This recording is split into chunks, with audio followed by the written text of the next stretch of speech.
Good morning! Ayan, August 10 today. Medyo humina na yung ulan pero bubugso yan. Ito po yung new project ng Ray House Makeover. Ayan. Yung last time na pumunta po kami dito, andito po yung malaking puno sa may harapan. Ayan, naputol na po ng ating HOA. Ayan siya, ang laki diba? Pasensya na po at naputol po kayo. Ayan, request po ng may-ari. So by the way, ito pong unit is parang assume nila, sir. So no idea ako. So ang plano dito ni sir, ipagawa, ipa-renovate para po paupahan. Ayan. So ang team natin kasama dito, picturean ko. Picturean lang natin. Ayan. So yung bahay po talagang medyo matagal na. So yung ating gate sira-sira na, papalitan po yan. Yung ating bakod sira na, papalitan. Kaya kahit sabihin mong nakatayo na yung mismong bahay, marami na pong gagawin dito. As in parang ang matitira na lang po dito is yung mga pader. Tingnan nyo po, ang lakas ng hangin, oh. Ayan. Actually, yung bugso-bugso ng ulan, ang lakas, tapos biglang hihina, tapos ayan na naman. So, dito po sa may front extension, meron dyan balcony. Gusto ni Sir i-abante na dito. I think i-abante na siya dito. Ayan. I-abante na siya dito. So, yung roofing, kung mapapansin nyo naman, di ba? Luma na, matagal na, sira na. Yung gutter natin, ayan o. So, yung mga kisame, sira na. Ayun, tingnan nyo o. Yung bintana, papalitan. Syempre, kasi tingnan nyo naman. Yung mga tiles po dito, tatanggalin. Ang una pong gagawin ng team natin is magbabaklas. So, hindi ko pa po kailangan maglagay ng maraming tao dito. Gawa ng hindi pa rin naman ito mapipinturahan, mata-tiles. So, magbabaklas. So, dito po sa bahay, nagpapaalam po kami na, ayun nga, sana maging maganda po yung magiging renovation namin dito. Baha. Baha dito. Grabe. Ayan. So, mapapansin nyo, repair and renovation ang gagawin namin dito. Pumayag ako. Pumayag ako kasi full renovation to. I-repair namin siya ng buo talaga. Talagang may make-upan namin, kumbaga, flat papalitan.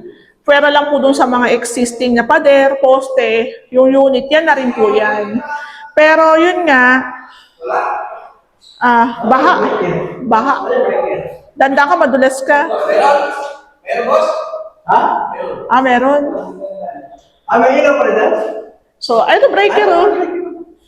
So, ang gusto mangyari dito ni Sir, magkaroon ng isang kwarto sa baba. Tapos, yung kanyang kitchen, kung pwede daw maayos ng pwesto. Pero feeling ko ang kitchen dito na yung pinaka-pwesto kasi yung singawan po. So, binaha na dito, oh. Sa taas may swimming pool. Oo, swimming pool na. So, dito yung bathroom.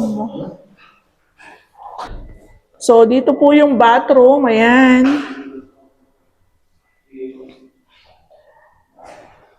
Malaki yung bathroom nila, in fairness ha. Tapos ito yung gusto ni Sir, yung ilalim ng hagdan, magkaroon pa rin ng function yan, ng purpose yan. So, ang gusto dito ni Sir, yung hagdanan niya, mabago. So, baka buhusan po natin to ng semento. Yan, tabi po. Tabi-tabi po, papagandahin po natin ang bahay. Ayan, pasensya na po sa abala. So, ang dami pong leaks. Ayan. So, ang step po medyo maliit. Ayan, yung mga tiles po dito sa taas, ayan po ang itsura niya.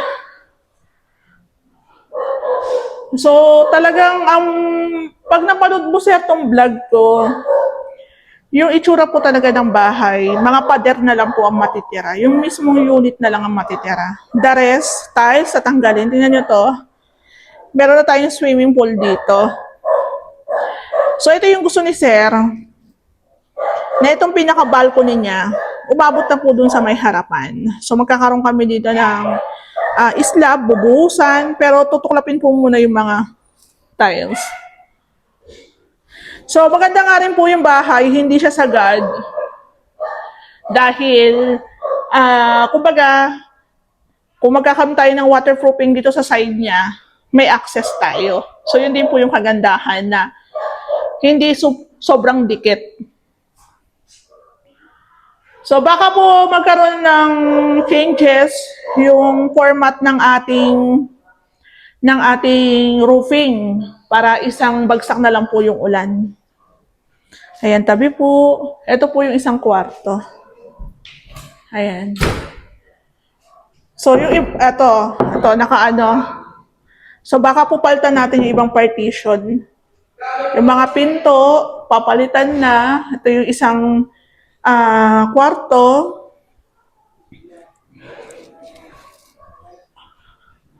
So dito, yung tiles, tatanggalin. Ayan. So malamang sa malamang, yung ating kisame dito, puro tulo na. So tatanggalin na rin po yan. Mga pinto, papalitan. So, hindi po biro ang magiging gastos nito. Estimate ko, lalagpas kami ng 1 million dito pagdating sa materials. Ito. So, may mga partition na kailangan tanggalin. May mga kailangan tanggalin. Ayan. So, maraming basura, maraming itatapon. So, dito may cabinet dito. So, let's see kung paano natin na ma-maximize yung space. Tapos, meron ditong bathroom.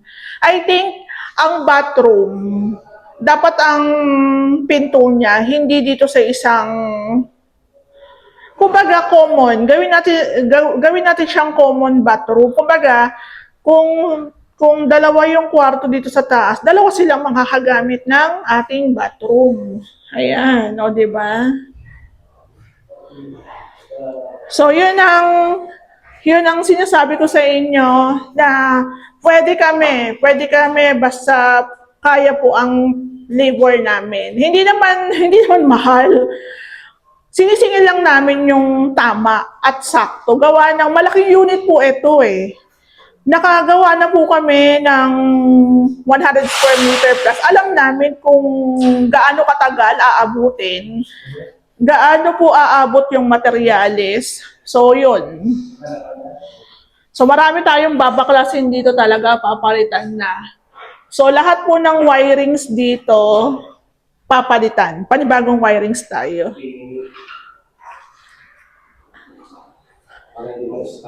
So, dapat ang ano natin ang pinto ng bathroom dito eh. Yan, steady na yung mga kwarto. Oo, dandan ka. Oo. Steady na. Oo. Dapat ang pinto ng bathroom dito para dalawa sila makakagamit. Ito, high duplex yung iba. Steady na yun, wala naman sinabi si Sir. Ang gusto niya lang magkaroon ng bago dito, itong balcony, uurong na yan doon sa may harapan. Ito. Hanggang sa may gate. Hanggang doon na yan sa may gate. Ito. Tapos, etong hagdan, gusto ni Sir, baguhin. Pwede yung sementohin yan. At ang liit daw ng mga baitang. Tapos, ang alam ko mahal doon sa may likod, sa may kitchen, yung pader doon, half lang sila eh. Tingnan mo ako masisilip mo. Dandaan ka kasi baka madulas. So, ayun guys, pwede naman kami, repair and renovation. Basta full renovation ha, buong loob ng bahay, kasama extension, kasama gate, kasama bakod, aayusin. So, kung papareparin lang nyo kami ng loob, hindi po ako kukuha niya.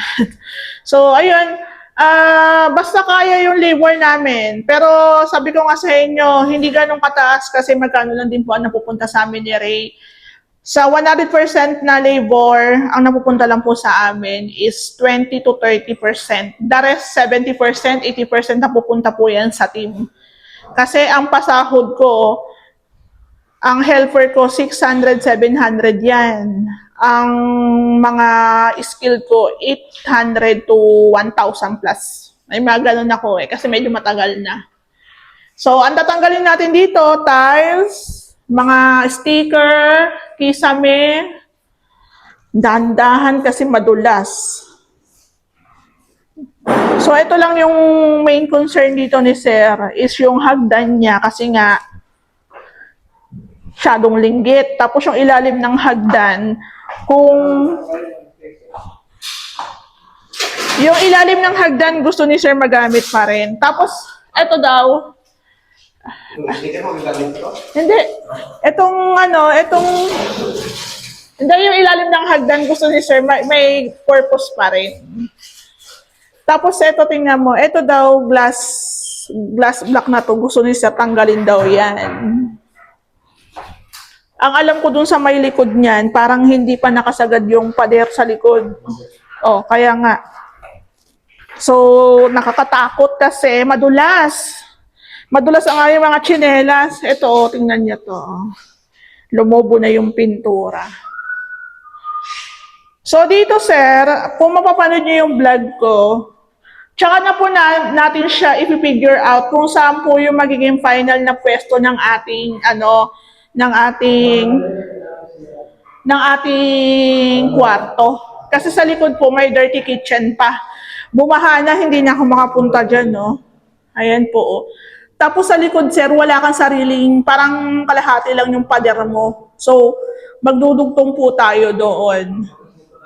So, pwede po tayo dyan dito, pwede tayong mag-kitchen, tapos pwede naman tayong mag-room dito. Depende. Mapipigure out natin yan pag natanggal na po yung mga dapat tanggalin. Ayan. So talagang sira-sira na po talaga yung kanilang sira na po talaga yung iba dito, talagang may kalawang na. So dito, yung kanilang main door, andito yung kanilang main door. Kung halimbawa naman gusto ni Sir ipalipat dito sa may harapan, pwede naman. Kasi ang laki naman ng bintana dito, di ba? So pwede naman yung ganon. Grabe. Grabe yung ng bahay kasi nga talagang puro leaks na. Ayan, oh. Ito yung slab doon, no? Na gano'n na siya. Ayan, oh. Yung hamba natin, no? Puro tulo na. So, I think yung bahay naman matibay, gawa na wala naman kami nakitang cracks. Wala kaming nakitang cracks. So, dito sa likod, meron pa pala ditong parang, maliit na lababo. Ayan. Siguro yung mga pipe, PVC pipe, papalitan na rin po natin yan. Lahat ng gutters, papalitan na. Mga bintana, papalitan na. So, nakaka-excite kung paano natin siya papagandahin. So, baka po yung wall dito, itaas po natin ng bahagya, pati rin po yung ating gate. Pati rin po yung ating poste dito. So, ang diskarte ng tip natin is, pag maganda yung weather, hukay sila dito. Pero pag medyo maulan, yan, baklas. So, medyo maingay, maraming basura ang ilalabas natin. Ayan. So, dito, yung puno, tatanggalin pa rin po daw yan. Pero, hintayin po muna yatang mabulok yung pinakailalim. So, maganda siya. I think nasa 100 square meter plus po ata to. Kaso yun nga, medyo matagal na rin po siya.